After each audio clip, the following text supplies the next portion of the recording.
Okay, so we're going to do piece by piece of our review sheet and stuff. Our test is going to be on Friday,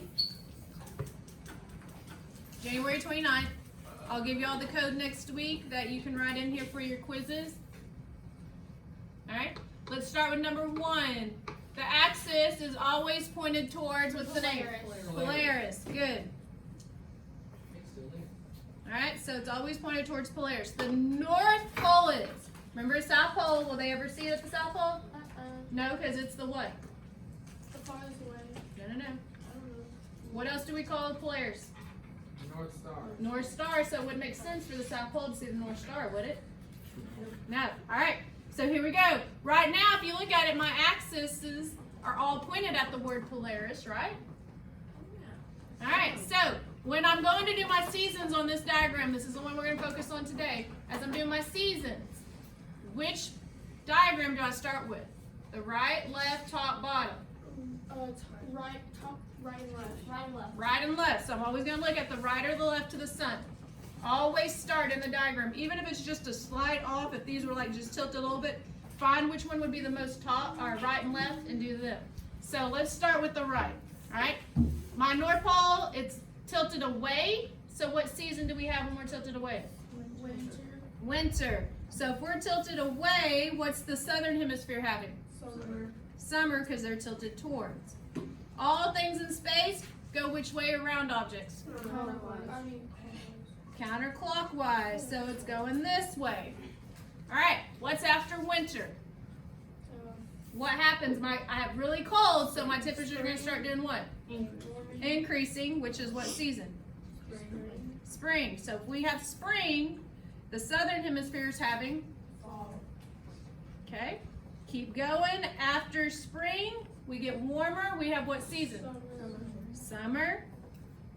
Southern hemisphere? Winter, because they're pointed away.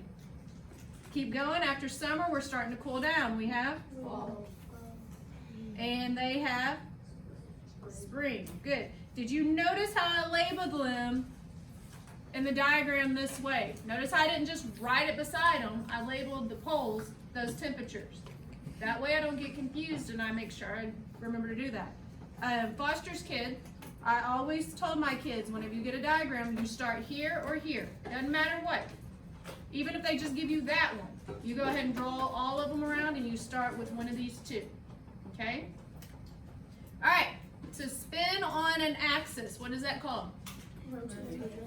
Rotate. So, oh, that's still part of season, so we're going to stay with purple. Rotate. That causes what? What do we have because we spin on our axis? Day and night. Alright, so I have day and night. How does the speed of rotation affect the Earth? What does it give me? 24 hours. Okay, so it gives me the length of day. So if I started to spin faster, what would happen to my, Your day would decrease. okay, so if I spun faster, we'd have shorter length of a day. So instead of it being 24 hours, maybe it'd be 16 hours total, okay? What if I spun slower? Your days would be longer. Okay, I'd have a longer length of day. So maybe it would be like 32 hours, okay?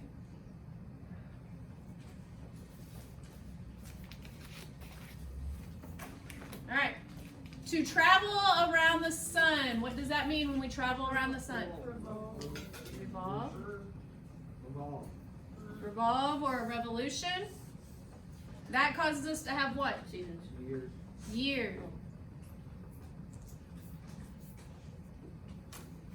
Alright, there's a typo here, so instead of rotation, put revolution. How does the speed of the revolution affect the Earth? Okay, so the length of a year.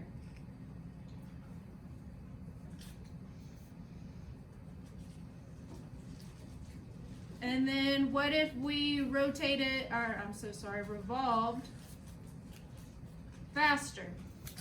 We have Shorter length of year.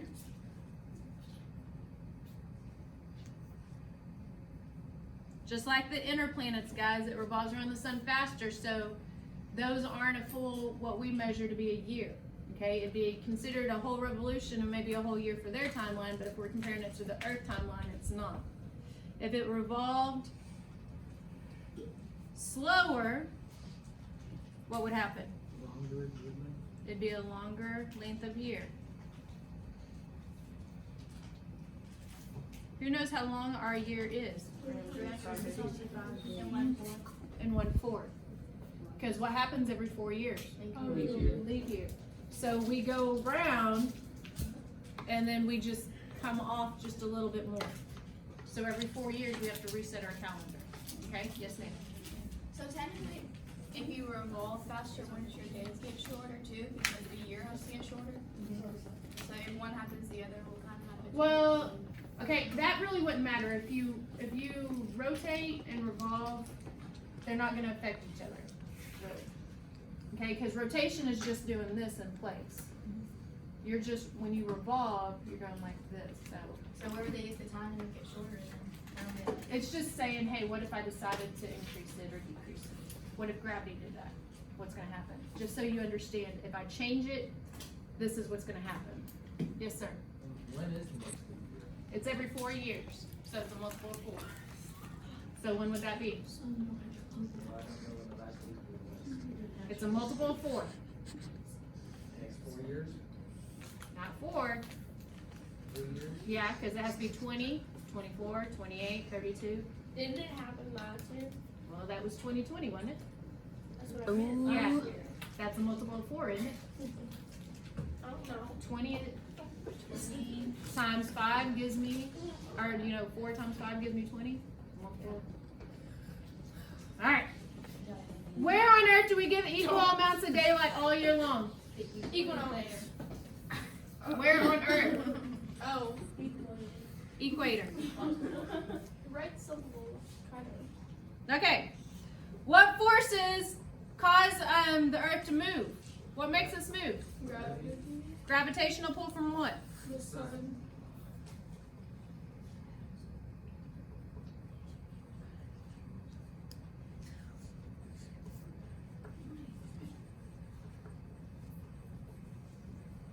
All right. So while we're still trying to escape, guys. We're trying to run away from our orbit, So that but means- that sun's pulling us back. What? So if the sun doesn't have any gravity anymore, so say like it doesn't pull us anymore, we're just gonna float off? Mm-hmm. And we'll probably die in like a few minutes. 8 minutes and 20 seconds to be exact. So if the Maybe. sun, hey, right now if the sun went out in 8 minutes and 20 seconds, we would feel it. Well, we'd just stay here. We would just. We couldn't just freeze. Yeah. We couldn't see it, could we? No, because it would just be in the, yeah. Can you imagine we're outside the sun? All right. We're just like. What parts of the earth experience the most change in daylight and nighttime? North and South Pole? Okay, so the most would be the North and South Pole. How do we know this? It's the top and bottom. Well, what do they have? Indirect. Indirect sunlight, but what do they have? How do they experience the like? What is their most change? Oh, don't they have like half like they have like How many months do they have a daylight? 6. 6 months of night. Okay. What would be my least change? the Equator. Because it's always getting what? direct sun. Direct sunlight all year long. All right. What causes us to have seasons? Earth's tilt. God bless you. All right. Now let's go to continental drift. Who was the father of the continental drift? It's that German mathematician. What was his name?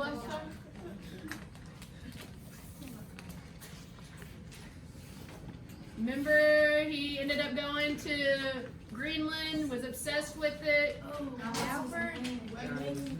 Alfred what? Wegener. Because it starts with a W and it makes a B. Because it's German. Okay, what continents did he think fit together like a puzzle piece? Africa and South America. Good. Yeah.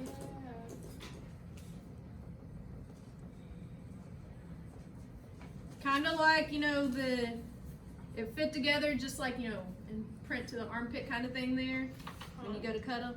Okay, how would the fossils get on different continents? Remember we talked about how those dinosaurs couldn't just swim across When the when they separated. Okay, what caused them to separate? Did you want to know what it's called? Like, The moving of plates. Okay, what's that called? Well, yeah, I know that. What did we later discover? Pangea. Oh, the Pangeas when they were all together. What was it called when seafloor spreading took place? We're recording right now. We're recording right now. Hold on. Okay, so fossils fit together. So they believe that all continents fit together at one time.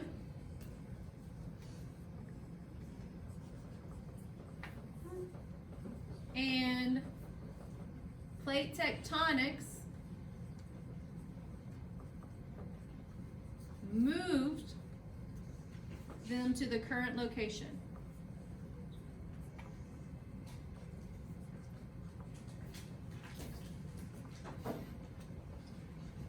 All right, we're gonna go over some more of this later, next week and stuff.